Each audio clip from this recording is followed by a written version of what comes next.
In order for you to have, build on, and maintain a website, you're going to need at least a domain name, a web hosting account, and some means of transferring files back and forth between your computer and your website.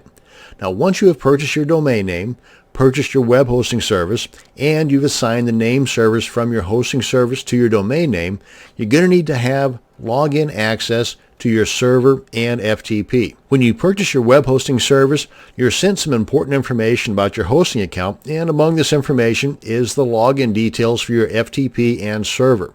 Now, your server, what I'm referring to there, is the control panel, and that can be one of a couple of different options. I myself am most familiar with and really love cPanel as my control panel.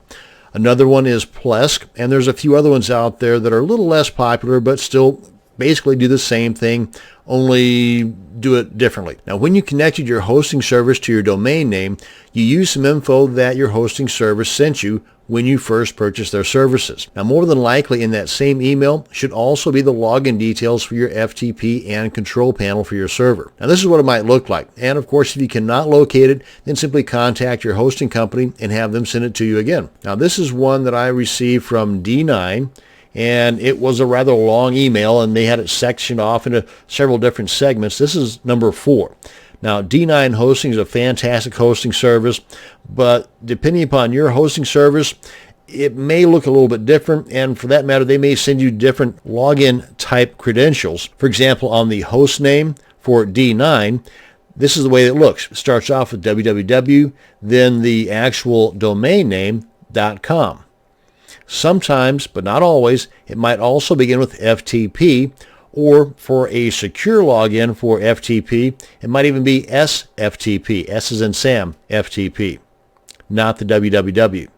Then they also give you the username and password. Now, like it says here, an alternative might also be the IP address in place of the actual domain name here. Let me show you one that I also received from Namecheap. And Namecheap's pretty well known for their domain names, but they also have a hosting account as well. And this, like with D9, is a rather long email, so I just kind of cut chunks of it out that didn't really pertain to this. And this is an example of a different type of login where they give me, instead of the host name here as the actual www. Then the domain name, the host name here is the actual IP address, then the username, then the password. And down here, they've also got a similar login method using the IP address as the server address, just like here as the host name. And then the username is actually this username here with the @ symbol and then the domain name, then the password, and then this is for a passive mode.